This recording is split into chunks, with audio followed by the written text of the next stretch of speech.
এতবার মারতেছিল আজকে আমি কোনো হয়ে যাওয়ার ভয়ে ট্রিপল লাইনে ফোন দিই। ফেসবুকে করেছিলেন প্রেম, সেই প্রেমের টানে যশোরে এসে ভয়াবহ পরিণতি হয় তরুণীর। রঙিন স্বপ্ন নিয়ে কুড়িগ্রাম থেকে ছুটে এসেছিলেন। আশা ছিল ভালোবাসার মানুষের হাত ধরে নতুন সংসার সাজাবেন, কিন্তু সেই স্বপ্ন যে এত দ্রুত দুঃস্বপ্নে পরিণত হবে তা ঘুণাক্ষরেও কল্পনা করতে পারেননি যশোরবাড়ির সদস্যা অনিকা সরকার। ভার্চুয়াল জগতের মিষ্টি কথা বাস্তবে রূপ নেওয়ার পর থেকেই তার জীবনে নেমে আসে অমানবিক নিপীড়নের কালো ছায়া। প্রেমের টানে ঘর ছেড়ে আসা এই তরুণী এখন হাসপাতালের বিছানায় শুয়ে যন্ত্রণায় কাতরাচ্ছেন। ঘটনার সূত্রপাত সামাজিক যোগাযোগ মাধ্যম ফেসবুকে।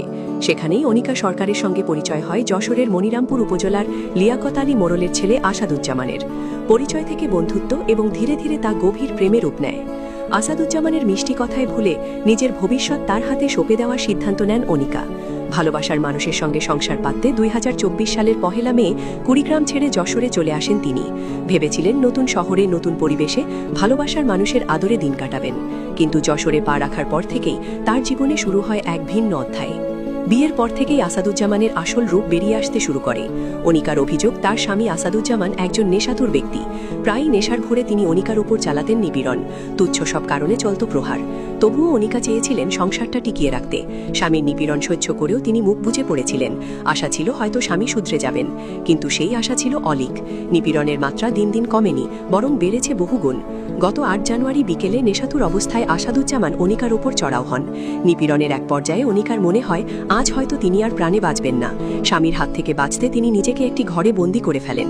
প্রয়াণের ভয় যখন তাকে গ্রাস করছিল, তখন জীবন বাঁচাতে তিনি জাতীয় জরুরি সেবা 999-এ কল করেন। ফোনের ওপাশ থেকে পুলিশের সহায়তা চান তিনি। পুলিশ দ্রুত ঘটনাস্থলে পৌঁছে তাকে মুমূর্ষু অবস্থায় উদ্ধার করে। উদ্ধারের সময় অনিকার শ্বাসকষ্ট হচ্ছিল এবং তার শারীরিক অবস্থা ছিল অত্যন্ত শোচনীয়। তাকে দ্রুত যশোর জেনারেল হাসপাতালে ভর্তি করা হয়।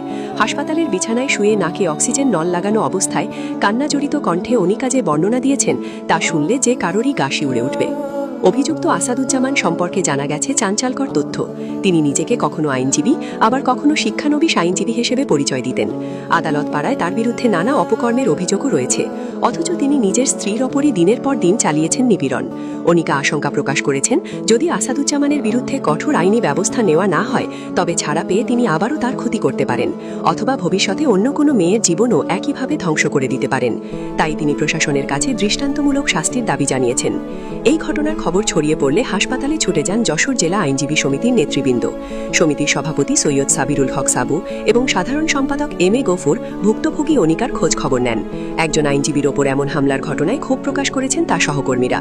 তারা অনিকার পাশে থাকার আশ্বাস দিয়েছেন এবং আসাদুজ্জামানের বিরুদ্ধে আইনি লড়াই চালিয়ে যাওয়ার ঘোষণা দিয়েছেন। ভালোবাসার নামে কপটতা এবং পারিবারিক সহিংসতা কিভাবে একটি জীবনকে ধ্বংসের দ্বারপ্রান্তে নিয়ে যেতে পারে, তারই যেন এক জীবন্ত উদাহরণ এই ঘটনা। বর্তমানে হাসপাতালে চিকিৎসাধীন অনিকা শারীরিক যন্ত্রণার পাশাপাশি মানসিক ট্রমাতেও ভুগছেন। এখন দেখার বিষয় প্রশাসন এই নেশাতুর ও নিপীড়নকারী স্বামীর বিরুদ্ধে কী ব্যবস্থা গ্রহণ করে এবং অনিকা তার কাঙ্ক্ষিত ন্যায় বিচার পান কিনা।